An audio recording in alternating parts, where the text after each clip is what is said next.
Hey guys, Cody with CJC Off-Road. Today we're going to be showing you guys how to install a leveling kit on a 2014 to current Ram 2500 and 3500 four-wheel drive truck. First thing we're going to do is we're going to start with the rear of the truck. So what you'll want to do is place some blocks around your front wheels. And that is only going to be necessary if you're going to jack the rear of the truck up. The next couple of these steps could be done without lifting the rear end of the truck, but with a floor jack, it's going to be much simpler. So we'll block the front tires.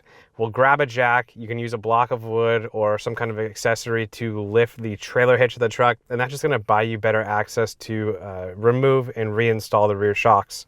You're going to loosen the lower shock bolt, really simple, straightforward. Move up to the upper shock bolt. On the 2500 trucks, the shock uses a stem top style mount that bolts through the frame of the truck, while the 3500s use a traditional through bolt. So you're going to remove those, and at that point you'll be removing your stock shock. We're going to go ahead and install the aftermarket shock. Again, you're going to want to start from the top. So on the 2500, you'll place the bushings on your aftermarket shock, shove it up through the frame, and then put the bushing washer on top as well as the nut. If it's a 3500, you'll simply slide it over the stud that came factory on the truck, snug that down. Then you'll get to the bottom shock. The simplest way is to slowly hand compress the shock. When you do that, you're not going to want to put all your muscle into it because the shock reacts to that. So slowly push up, get it lined up with the bracket, and typically guys will use a center punch, a big Phillips screwdriver, or whatever you have laying around the garage, and use that to align the hole and drive the factory shock bolt through the mount. And there you go, your rear shocks have been swapped, and you can move on to the front of the truck. Moving on to the front of the truck, you're going to want to place blocks on your rear wheels and tires, as well as hit your emergency brake, and that's just going to keep the truck from getting away from you. Go ahead and crawl under, disconnect your sway bar. Usually it's simplest done at the axle, but can be done at any joint, as well as your frame side upper track bar bolt. From there, you're going to place jack stands underneath the frame, and we're going to use those to free float the front axle. So go ahead and jack the front end of the truck up. Place those jack stands underneath, pull your wheels and tires off, and slowly lower the front axle. That's going to allow you to completely droop out your front suspension. From there, you're going to want to, before lowering the axle too far, you're going to want to remove the brake line bracket so the brake lines swing free and don't have any stress, as well as either your lower or your upper shock bolts. You can pretty much pick the order, but you're going to want to remove those bolts, and that's going to allow you to get as much droop as possible. From there, you can go ahead and finish this assembly. So you, as you lower the axle closer to the ground, the factory coil springs will fall free, and you can remove those. Also remove the last bolt or nut that's holding the shocks in, whether or not you unbolted them from the top or bottom. And then you're going to go ahead and remove those. From here, it's pretty much just the reassembly. One thing that we've noticed in our shop is that if you've had a shop or even a dealership put a coil spring on, or a coil spring spacer on your truck, they've often cut off the nipple. If that's the case, you're going to want to run your local dealership, get a new coil isolator, because with a proper replacement leveling spring, that indexing nipple is going to be critical as far as coil spring bow and things like that. Go ahead and set the coil in place. Now, a lot of times the coil springs, at least a lot of the better manufacturers, use side-specific coils. So you're going to want to go and find the -D coil for the driver's side if that's the case.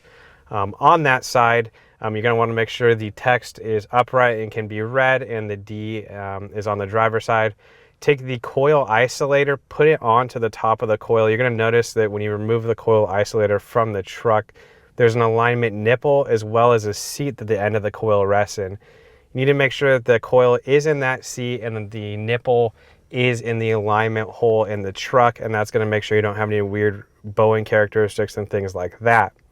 From there, you're going to want to go ahead and pin your shocks. I typically prefer to do it at the axle side first, and that way as we bring the axle up to the frame to align the coil and the shock, you can simply just aim the stem top portion of the shock through the shock hole on the frame, and it makes it much easier than lining up the lower bolt. However, again, this is one of those personal preference things. If you've done this in reverse, don't worry, the installation will be simple. Again, make sure you can read the coil spring logo, that it's right side up, because these coil springs are different top to bottom. You'll bring that up, pin the shocks, again, tighten the top nut or the bottom bolt. Now, after you've pinned the shocks and bolts, go back to those brake line tabs. They will no longer be stressed.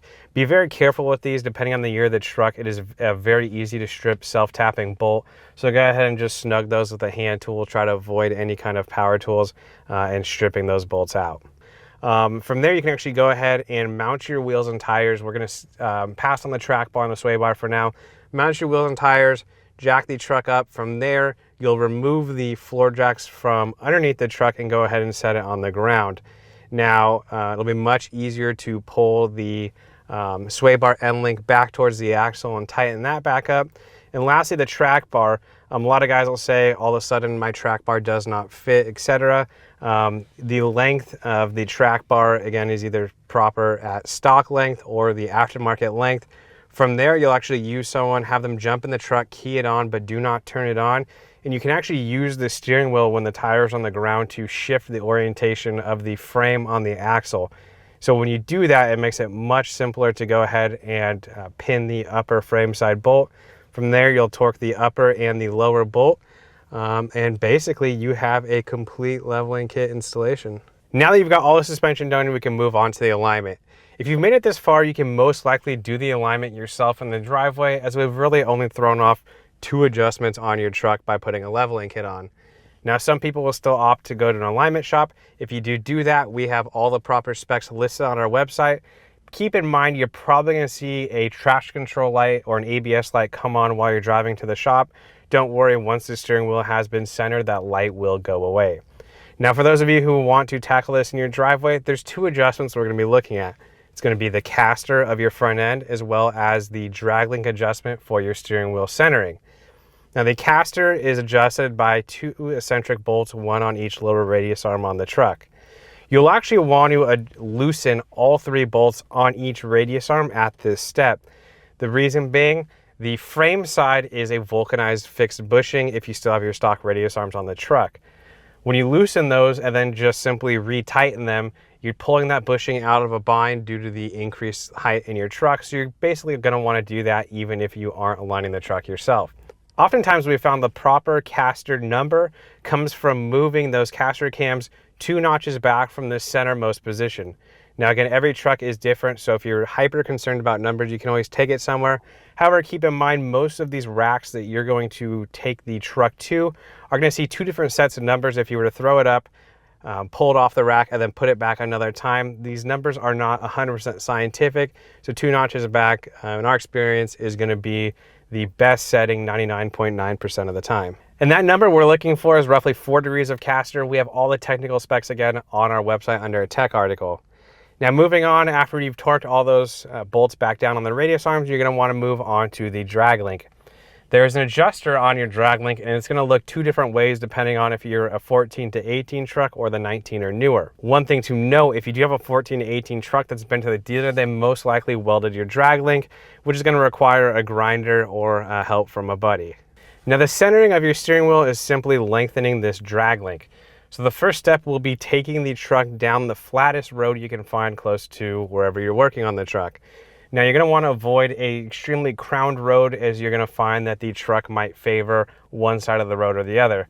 Now on the flattest road, you're going to note at what angle your steering wheel is off. Usually you're going to find a reference point with your eyes versus some of the gauges on your dash. So you'll see that one part of the wheel is aligned with that gauge.